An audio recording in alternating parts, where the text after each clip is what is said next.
wilayah tertentu mengenai lingkungan alam tempat mereka tinggal. Pada dulu biasanya sudah berurat akar menjadi kepercayaan orang-orang di wilayah tersebut selama puluhan bahkan ratusan tahun. Nah, orang Bugis, bagaimana kearifan lokalnya? Saya aja hafal kok, saya bukan orang Bugis tapi saya tahu orang Bugis. Ayo. Misalnya, laki-lakinya bagaimana, perempuannya bagaimana? Ayo, siapa yang mau bisa? Kamu dulu, nanti dibantu teman-teman yang lain. Berapa orang Bugis ini? Jadi satu kelas. Weh, Satu dua. Orang Bugis. angkat tangan ayo, angkat tangan. Banyak ini dah. Oh, ini Bugis juga. Loh. Oh. Ya, bantu. Ayo. Bantu Pak Dir. Laki-laki Bugis biasanya apa? Ciri-cirinya laki-laki Bugis. Ngaku-ngaku dia Bugis.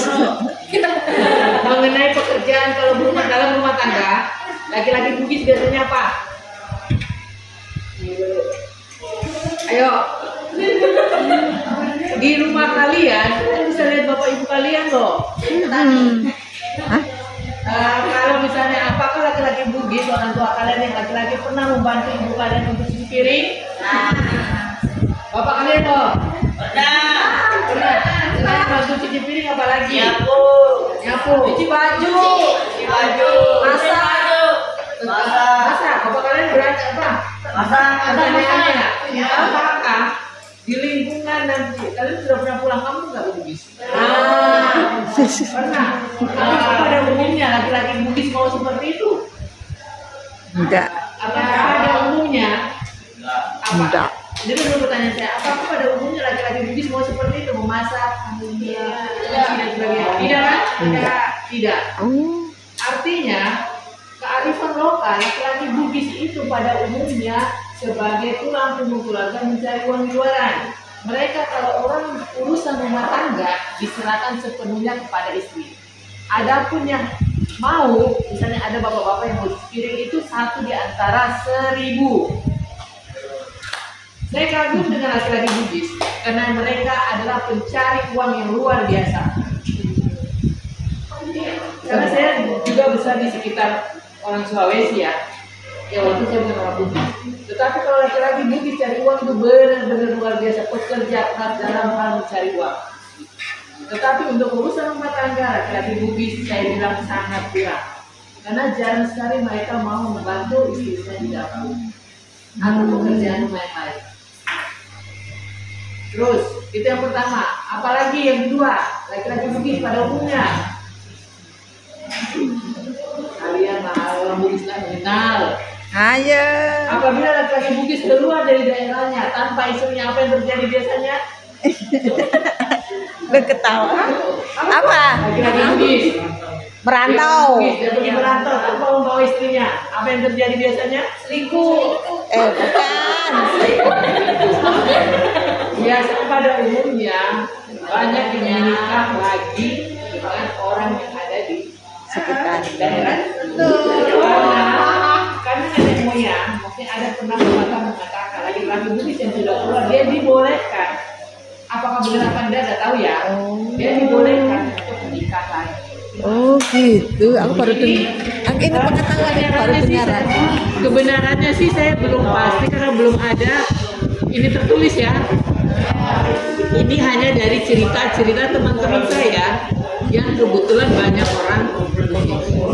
Jadi perempuan Bugis saat LDR pasrahkan suami kalian mau menikah. Kalau tidak mau ya ikutin, tempelin dia kayak perangko. Oke? Terus apa lagi saya sudah kasih tahu 2. Saya bertanya saya juga jawab sendiri. Ayo kamu lagi bantuin yang lain yang orang Bugis. Ayo. Masih banyak kearifan lokal yang ada di Bugis. Pada saat nikahan, laki-laki nikahnya kalau orang Bugis gimana? Panai. Apa itu panai? Jujuran. Kenapa jujuran itu pada umumnya yang tentukan bukan orang yang nikah atau orang tuanya? Kenapa keluarganya yang tidak ikut kawin mereka yang tentukan? Iya betul. Nah, Bapak Ibu kalian, karena ini sudah kejadian sama teman kami. Kalau kami sebut orang pasti kalian ketawa. Hah, masa sih? Ya kan? Jadi orang tuanya bilang nggak usah, jujurannya tinggi-tinggi, yang penting nikah aja, yang penting kalian besok tidak berutang dan sebagainya. Tetapi keluarganya tuh yang bukan mau nikah ributin dengan dia harus menikah dengan jujuran 100 juta. Nah, biar sertifikat rumah, sertifikat motor semuanya tergadai hanya demi membayar jujuran. Ayo. Apa sih yang membuat itu laki-laki Sulawesi kalau menikah harus ada jujurannya? Beda dengan orang Jawa. Orang Jawa ini, orang Jawa malah biasanya ceweknya tanggung. Iya. Kalau dia ada uang dia kasih seberapanya, tapi tidak disebutkan misalnya 10-20 juta, enggak. Bu, saya hanya bisa ngasih ini untuk nikahan. Sisanya ditanggung sama perempuan kalau perempuannya mau buat acara gede-gedean, tapi dia mau sederhana ya sudah. Enggak apa-apa, tergantung kondisi ekonomi perempuan. Jadi yang laki-laki Bugis kalau mau cari gampang, cari cewek Jawa yang kaya. Enggak kaya juga nggak apa-apa, karena enggak dituntut untuk panai. Ya. Tuh. Soalnya temen saya orang Jogja, temen saya orang Jogja, dia tuh dapat orang Sulawesi. Bapak belur lah, sudah ke Sulawesi menikah, pakai uang panai pula. Gengsi. Ya, iya gengsi. Nah, bagi orang Bugis yang ini, kalian harus cari tahu kenapa di Sulawesi ada panai. Ya, karena apa? Gengsi. Apa pengertiannya gengsi? Dan kalau gengsi, kenapa keluarganya yang menuntut banyak, sedangkan orang tuanya tidak menuntut? Ayo. Apa kalau gitu? Tradisi. Kalau tradisi, keuntungannya apa dengan tradisi seperti itu? Hasil akhir gengsi, semakin tinggi anak, semakin tinggi harga panai, semakin status sosial semakin tinggi toh. Hasil akhir memang gengsi. Semakin tinggi itu semakin tinggi status sosial di masyarakat. Oke, sekarang lanjut yang ceweknya. Kearifan lokal. Kalau tadi kan cowok, kita membahas cowok. Yang cewek bagaimana? Kearifan lokal untuk yang cewek. Oh, belum jawab. Ayo cepat. Namanya siapa? Fadil. Gimana kamu melihat mamamu? Apakah mamamu kalau pergi nikahan emasnya dari sini sampai sini? Betul. Kalian lihat kemarin ada TikTok. Ada TikTok ibu-ibu berjajar semua emasnya kayak toko emas berjajar. Ya itu. Dilihat kan. Apakah ibumu seperti itu? Fadil? Iya. Berarti banyak emas jadi kan? Saya nafsu jadi anak mantunya mamamu kalau gitu. Iya. Tahu, aku lapor sama mamamu baru tobat. Tadi kasih makan siang kamu nanti. Nah, perempuan Sulawesi pada umumnya adalah emasnya banyak. Oh? Emas. Nah, kenapa status sosial dilihat dari jumlah emas yang tergantung di tubuhnya? Ya, itu yang pertama. Terus siapa lagi yang orang Sulawesi? Wih, kamu bukan orang Sulawesi tadi kamu mengatakan, ya kan? Ada orang Sulawesi. Coba, mamamu gimana? Definisikan tentang mamamu dulu. Definisikan tentang mamamu sebagai orang Sulawesi. Orang Bugis. Bukan badannya. Bukan posturnya. Kearifan lokalnya. Kebiasaan yang dilakukan mamamu. Yang biasanya datang dari kampung halaman di Bugis. Kau nggak pernah berlatih sama mamamu, nggak pernah di rumah.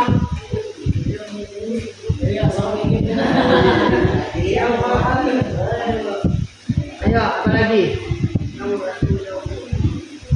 Ada yang bisa bantu? Apa lagi?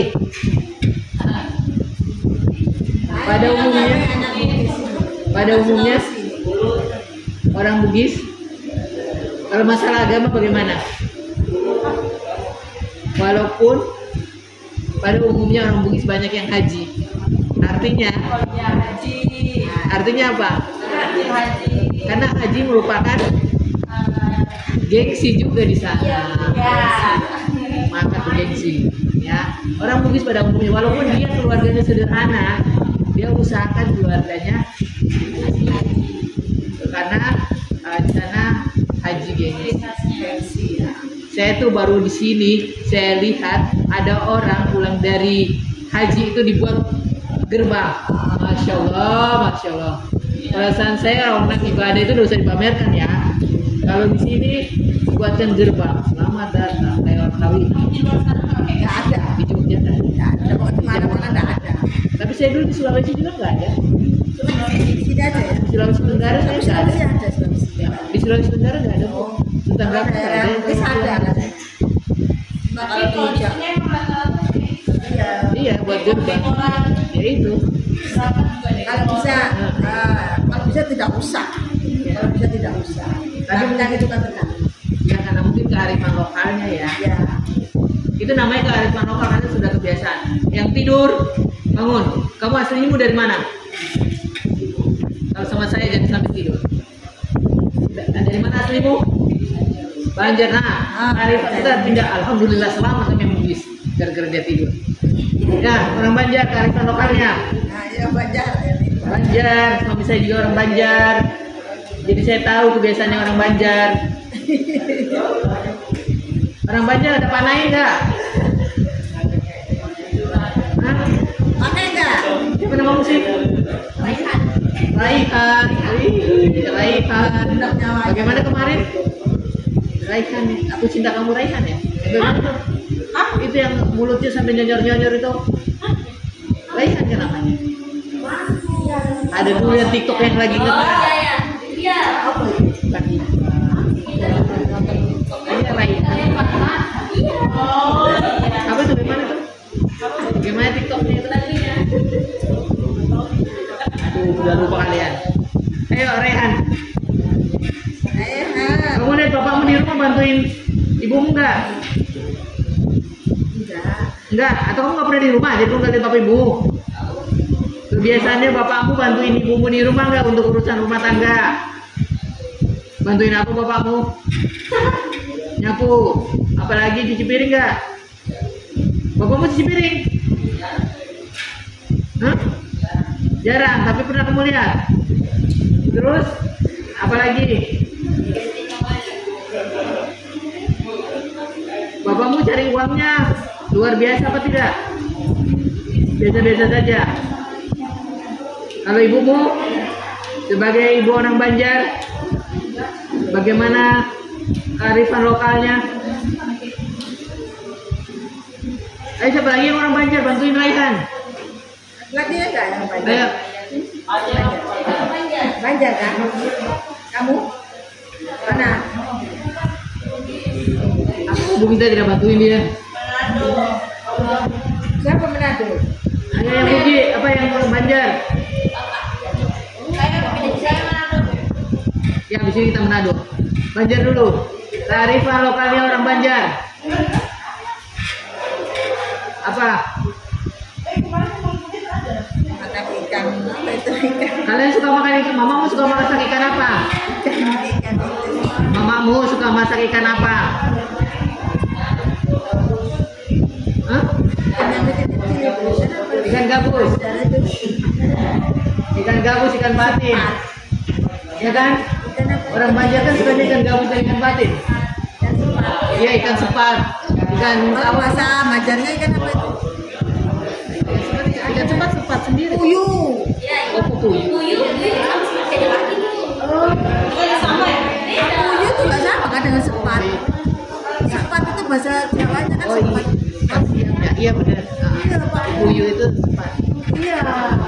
Kalau sama saya bilangnya puyuh. Pak Puyuh kan ya Banjar banget itu. Iya. Terus dibuat ikan asin, iya kan?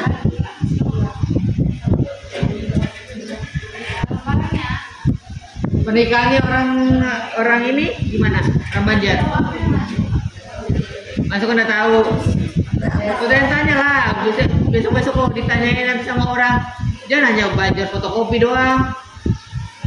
Harus tanyain, kan orang Banjar, nanti ditanyain anak cucumu, kakek-kakek, apa ada istiadatnya dari orang Banjar? Saya nggak tahu, nak. Saya nggak tahu, cu. Terus kakek ngapain dulu? Nggak pernah belajar. Kalian harus tahu ya, misalnya nanti ditanya suatu hari, siapa tahu kalian sekolah di luar Kalimantan, misalnya di Jawa atau di luar negeri, kalian bisa mendeskripsikan daerah asli kalian. Itu jangan hanya saya tidak tahu jawabannya. Sangat di era sekarang jawaban itu sangat tidak masuk akal. Kan kalian walaupun tidak pernah ke sana, kalian punya HP, toh? Sekarang banyak sekali untuk mengetahui sesuatu yang tidak di depan mata kita. Oke, orang Manado. Di Manado, siapa yang Manado? Tadi nggak punya Manado. Orang Manado terkenal dengan apa? Perempuannya cantik-cantik dan putih-putih. Pada umumnya mempunyai agama Islam. Kemudian makanannya selain babi itu di atas kelelawar, makanan-makanannya berdarah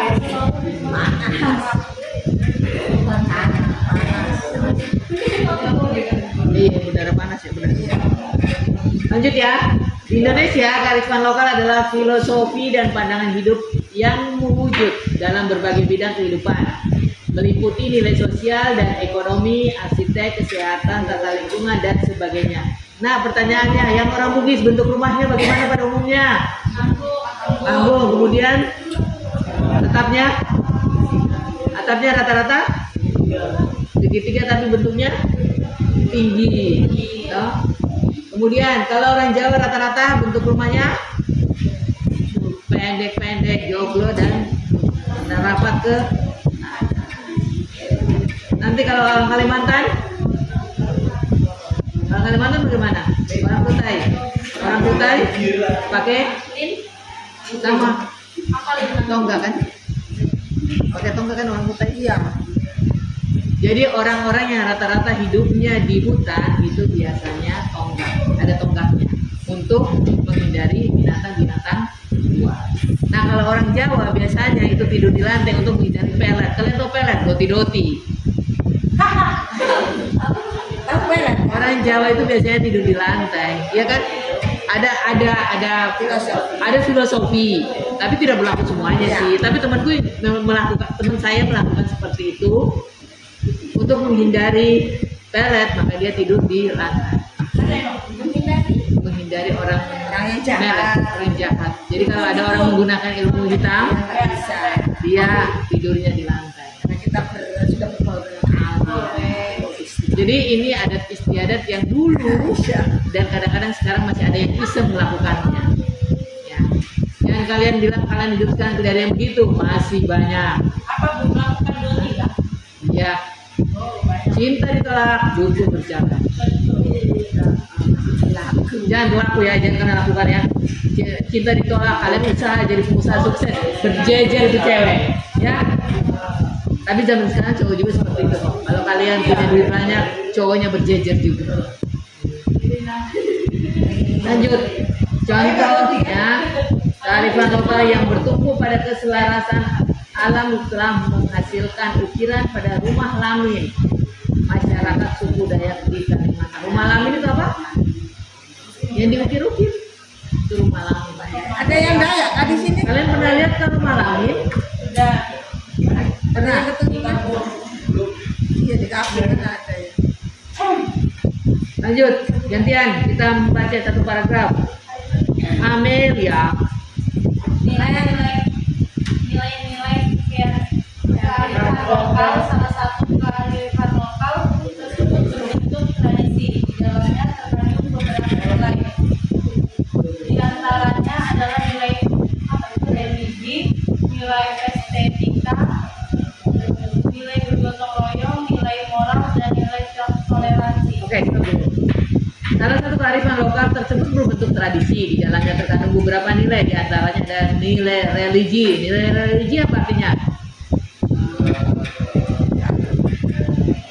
Lamun religi, keagamaan, betul. Nah, nilai religi dari suku orang Bugis apa? Pada umumnya mereka lebih banyak naik haji. Ya walaupun mungkin ada kata gengsi, tapi paling enggak kita positif thinking bahwa mereka ingin dekat dengan Allah.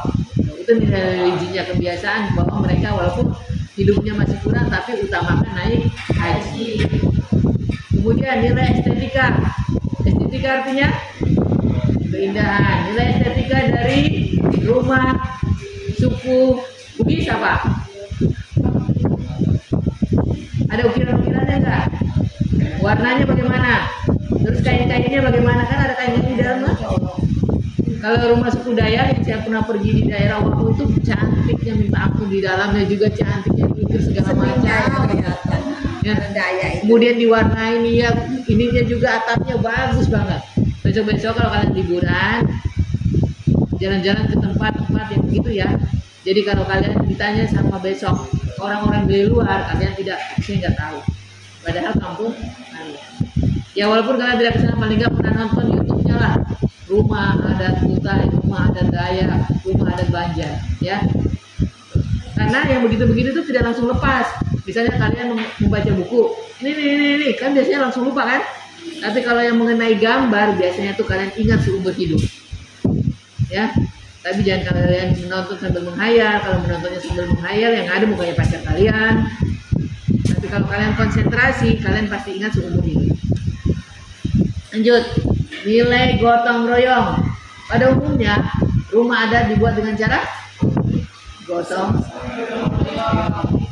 Kemudian nilai moral. Apa artinya moral? Dia tidak bermoral. Kamu kan sering bilangin temanmu tau. Kalau kamu dijitakin atau kamu dilemparin batu, langsung kamu bilang dia tidak bermoral. Ya kan? Moral artinya apa? Etika, sopan santun, sikap, dan sebagainya. Lanjut, dan nilai toleransi. Apakah orang bikin rumah adat itu agama, misalnya orang Bugis yang Islam semuanya, apakah orang Islam semuanya? Gak ada orang Kristennya yang bantu? Masih ada kan? Nah, sama seperti sekarang, kalau Natalan yang jaga orang Bansernya NU. Kemudian kalau kita Idul Adha sembahing di masjid, yang jaganya biasanya pemuda Kristen, ya kan? Supaya tidak terjadi pengumuman. Lanjut, paragraf kalimat kedua, pedoman hidup.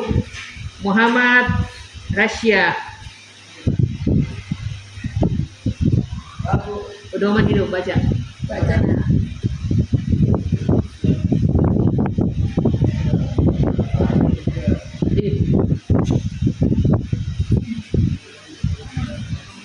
Kalimat kedua. Manusia baik untuk kehidupan dunia maupun di akhirat, yaitu berupa nilai religi.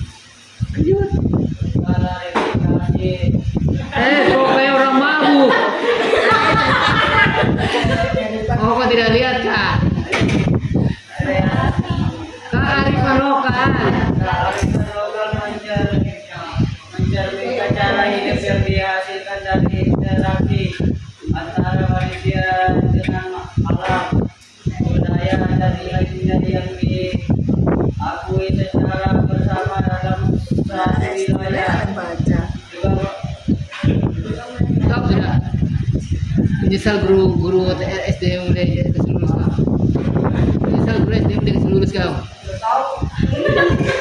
Kamu bacanya tahu titik apa enggak, tahu koma, bacanya kayak orang anak baca aja. Yang bagus nggak bacanya, ayo. Pelan-pelan. Kau lihat apa tidak? Lihat apa enggak? Betulan. Tapi kenapa kamu baca kayak orang ini? Ngigau. Ganti dulu sampingmu aja. Sampingmu. Lanjutkan bacaannya. Dan juga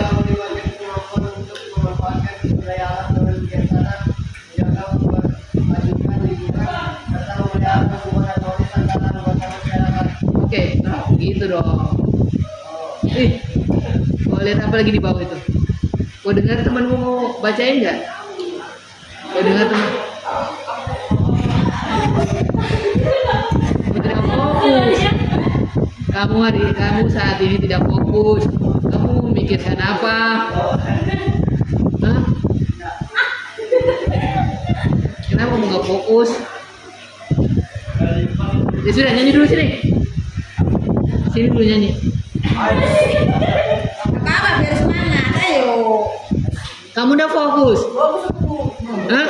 Dari pagi kan tidur. Coba tadi dia baca yang mana temenmu? Yang mana? Coba kau ulang apa yang dia baca. Kalau enggak kau menyanyi. Nah, terus bisi-bisi. Nah, terus bisi-bisi. Ulang kalimatkan kemampuan dan kemampuan untuk saya dengan bijaksana. Menjaga keberlanjutan lingkungan serta memelihara hubungan harmonis antara masyarakat.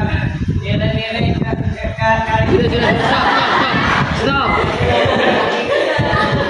Kamu tadi kan udah keluar main belum? Sudah keluar main belum? Kau belum keluar main. Terus kau ngapain di sini? Oh, pantesan. Kamu kemana tadi malam? Jam berapa tadi malam tidur? Terus kau masih mengantuk juga begini? Ih, saingan dengan ulat bulu. Ulat bulu kan kerjanya tidur. Hah? Ya kamu jam 10 tidur, 11, 12, 1, 2, 3, 4, 5. Jam berapa kamu bangun? Jam 6, 8 jam. Tambah lagi kau tidur dari sejak masuk. Lebih 10, 11, 12. 12 jam mau tidur. Astagfirullahaladzim. Sebaik-baik manusia adalah manusia yang bermanfaat. Ustaznya keluar kalau sudah begini. Ya sudah, jangan tidur terus loh. Ruginya hidup tidur terus. Hah? Ya Allah, ibumu kerja di mana? Ibumu kerja di mana? Bapakmu? Hah? Tapi ya, di rumah kau tidak pernah menyapu kan? Apa? Di rumah. Pernah. Di rumah itu tidak ada habis pekerjaan. Cuci piring segala macam. Di sini kau belajar. Nah, ciri-ciri kamu asalmu dari mana? Banjar? Oh, pantas kamu lagi Bugis.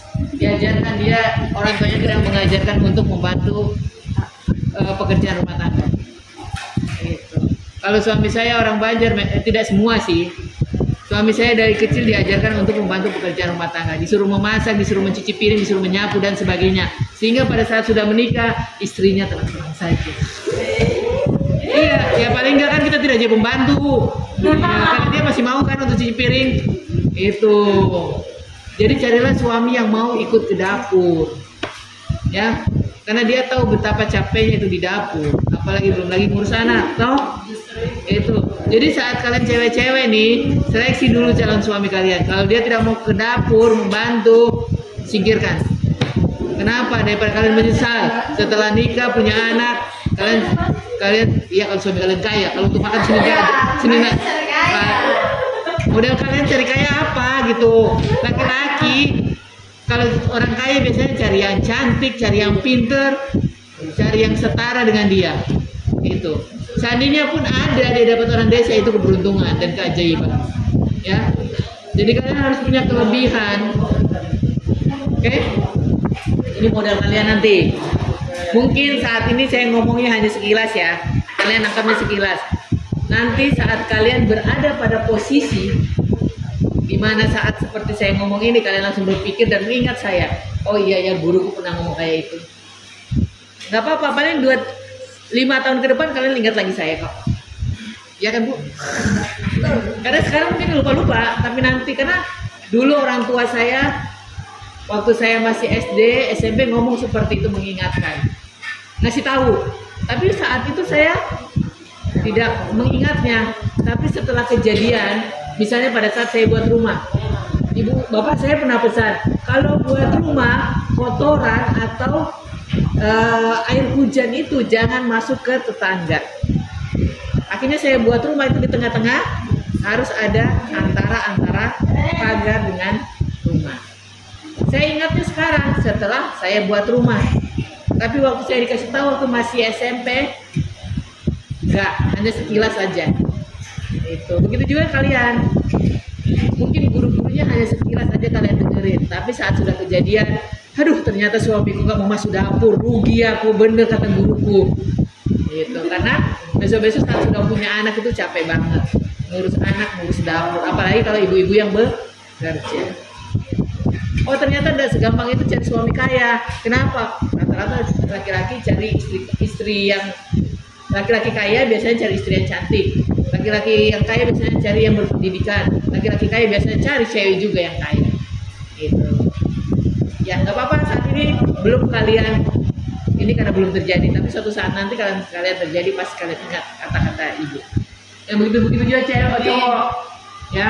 Yang cowok-cowok cari istri yang mau diajak susah. Jangan ada uang abang saya, ada uang abang ditendang. Itu yang di pojokan itu.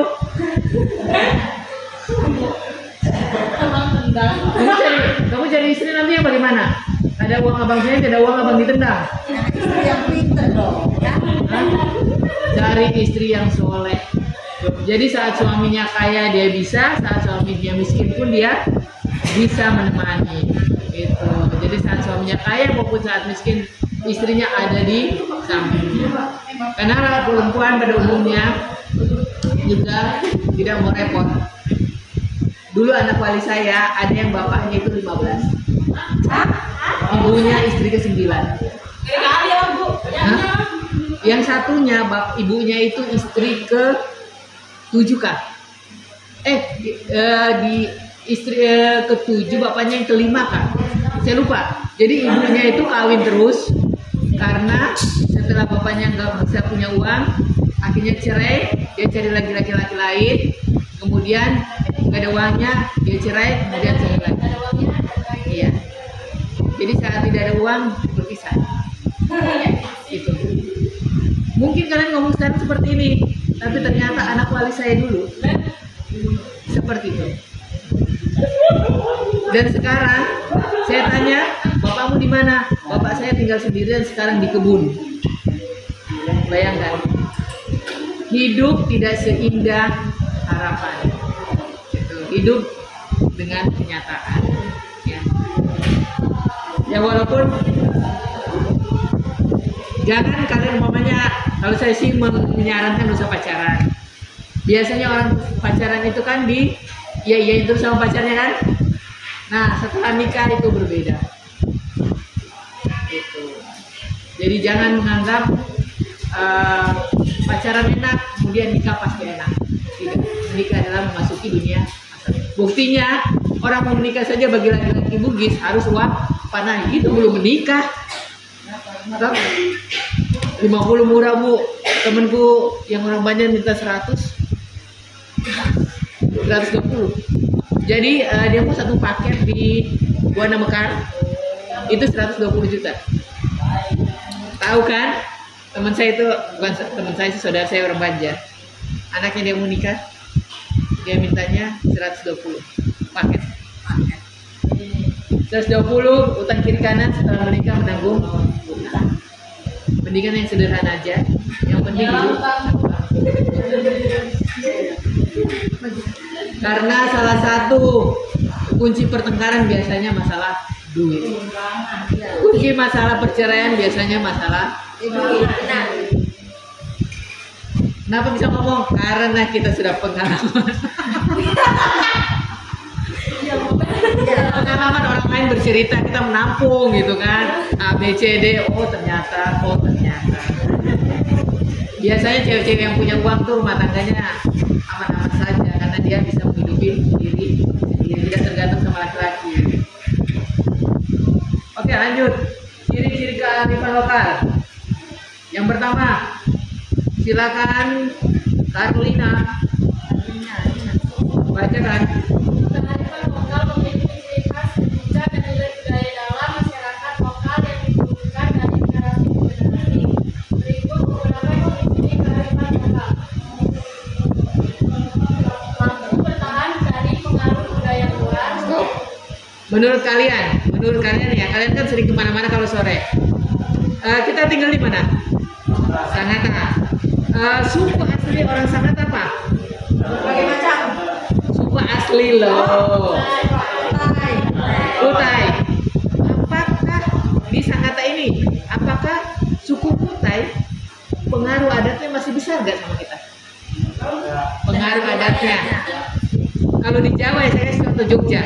Jogja orang dari manapun seluruh Indonesia masuk ke situ, tetapi adatnya orang Jogja masih tetap tidak terpengaruh sama orang luar. Apakah Sangatta seperti itu? Kalian lihat, enggak kan? Kenapa? Artinya orang sini tidak sering mengadakan kegiatan-kegiatannya, kegiatan-kegiatan adatnya, dan orang-orang aslinya sini juga merasa mungkin malu, sehingga pendatang-pendatang yang membawa budayanya itu mempengaruhi budaya orang mereka. Suatu saat kalau besok kalian pergi sekolah ke Jogja, itu pasti kalian akan terpengaruh oleh budaya Jogja. Saya di Sulawesi 19 tahun. Saya tinggal dan lahir di Sulawesi 19 tahun. Saat saya sekolah Sulawesi Tenggara. Tapi saat saya sekolah ke Jogja, itu semua saya terpengaruh. Saya menjadi lebih halus, saya lebih menjadi orang yang sabar, saya lebih menjadi orang yang, semua berubah. Sampai keluarga saya yang di Sulawesi kaget dengan perubahan saya.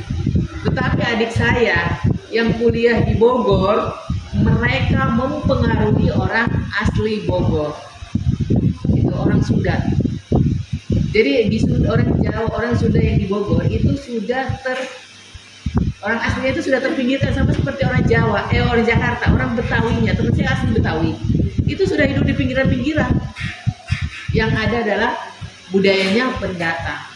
Besok-besok kalian keliling ya, supaya pengetahuan kalian bertambah. Gitu. Jangan dalam apa lagi? Jagoan kandang atau katak dalam tempurung. Kalian hanya tahu itu saja. Kalau kalian punya kesempatan keluar, ayo keluar. Jangan takut. Jangan bilang, nanti saya akan terpinggirkan, nanti saya akan kalah. Jangan. Sebelum berjuang, kalian harus berani. Ya, jangan takut dulu. Oke, lanjut. Tadi pengaruh budaya luar. Kita berkesimpulan bahwa budaya Kutai sekarang terpinggirkan oleh budaya-budaya yang masuk dari luar, yaitu Bugis dan Jawa.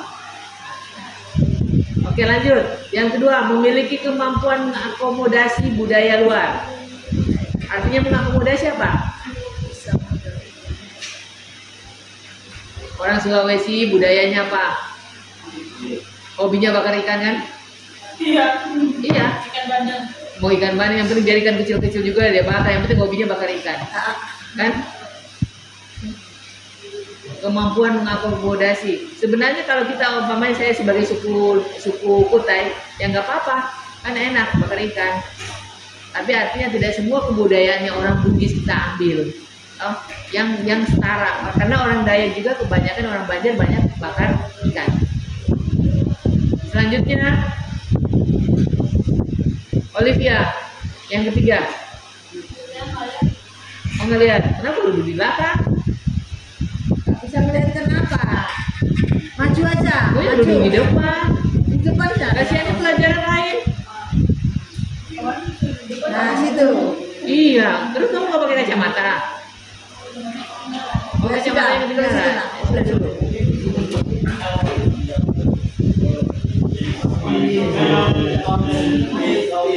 Yang ketiga. Seperti kanan. Betul. Memiliki itu loh. Kenapa nggak pakai kacamata?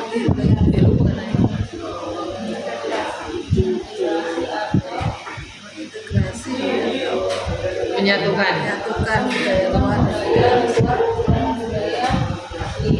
Ya, benar. Memiliki kemampuan mengintegrasi atau menyatukan budaya luar dan budaya asli. Budaya aslinya orang sini apa? Kita Kira-kira budaya apa yang bisa kita satukan dengan budaya luar dengan budaya asli? katanya apa? Budayanya orang Kutai dengan budayanya orang Kutai, kalau nikahan pakai ini enggak? Pakai uang panai enggak? Enggak. Enggak. Apa Lin? Orang Kutai kan nggak ada tapi ikutan. Akhirnya ini, ah? Enggak pakai uang panai. Enggak sebenarnya nggak ada. Ya. Kalian nggak punya orang kakak yang Kutai kak? Kan sebenarnya nggak ada kan uang panai di Kutai nggak ada karena terpengaruh oleh budayanya Bugis kan. Jadi ikut akhirnya kan akhirnya ada tapi nggak sebesar yang di Bugis gitu loh. Nah contohnya gitu, ibu sebenarnya nggak ada ikutnya. Tapi juga naik. Ya begitulah. Jujuran namanya ya, jujuran. Kalau orang itu jujuran, kalau orang Jawa kejujuran. Orang Jawa yang paling jujur. Jujur yang kalau tidak punya duit dari jujur tidak punya duit sehingga kita kawin di kampung aja. Lanjut. Memiliki kemampuan mengendalikan. Jadi jangan semua budaya dari luar kalian ambil ya. Itu budaya orang Jakarta yang pakaiannya pendek-pendek, kekurangan kain kalian ambil. Katanya yang paling bagus mengendalikan di Jogja. Dia bisa mengendalikan dari luar. Tapi dia dikendalikan sama jin-jinnya juga itu bu. Jin-jinnya itu bermain itu. Neurologi dulu. Aku lihat itu apa ya ke sana itu pokoknya Bistik. iya dan karena memang kota budaya ya beda jauh misalnya Tapi memang kuat. iya aku jauh sekali dari Surabaya ya. Surabaya kan kota kayak industri ya jadi ya, terus kayak hal-hal mistis itu masih ada loh aku kadang gitu. Lanjut, memiliki kemampuan memberi arah dan petunjuk perkembangan budaya. Nah, justru itu kalian tuh yang pernah tinggal di Sangatta kalau besok keluar paling nggak kalian bisa bercerita bahwa budayanya orang Sangatta, orang Kutai Timur itu begini gitu.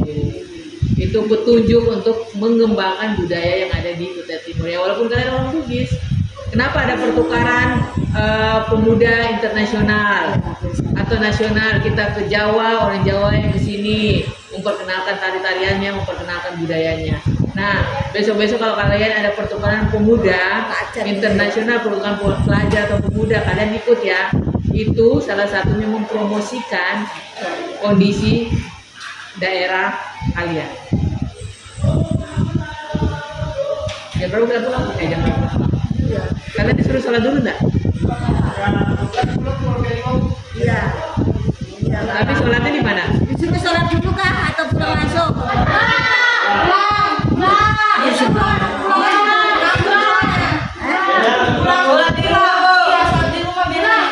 Nanti di rumah nggak sholat. Tadi pagi sudah ibu tanya kan subuh banyak yang angkat tangan nggak sholat, apalagi nanti nggak Sholat bu. ya janji ya. Sholat ya bu. Orang bangun jam 6 tadi bilangnya. Iya bu. Tidur lagi bu. Ya, saya tak kamu ya. Lanjut sedikit ya. Nah, masih dilanjutkan yang Ini selain sampai besok kan? Besok kita ngapain? Masih pilih. besok gampang bagian itunya aja. Jadi kelompok dan sebagainya itu pengarahan. Terus bahan apa, terus biayanya dan sebagainya gitu aja. Ya. Baru dibicarakan dengan orang tua. Belum. Masih kurang 15 menit. Sedikit lagi. Masih sedikit durasinya. Ayo perhatian dulu. Sudah duduk dia dulu. Muhammad di sini Muhammad semua namanya. Muhammad Atar. Iya, Saskoro. Atar dia. Masih 3 jam kita kan sudah berangkat. Bengkok pinggang kalian. Oh, di Teva dia, di Teva. Kemudian kalau gitu Iyas Andika. Oh udah tadi ya Iyas. Bima aja. Bima Sakti. Saya kayak penjual obat kan jadinya. Baca di atas. Ada nak. Ya supaya kok terang.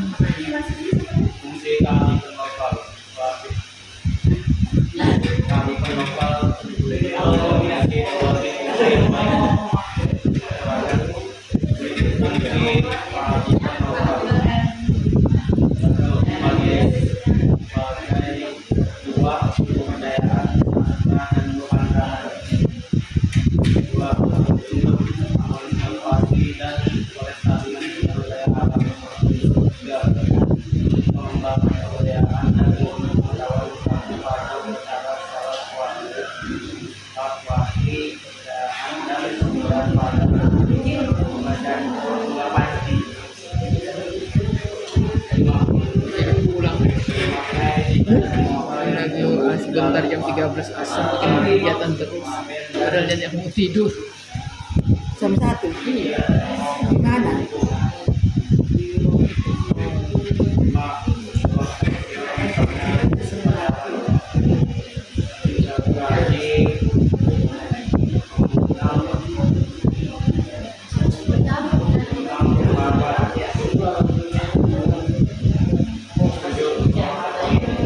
Sosialisasi dari Arjuna lagi.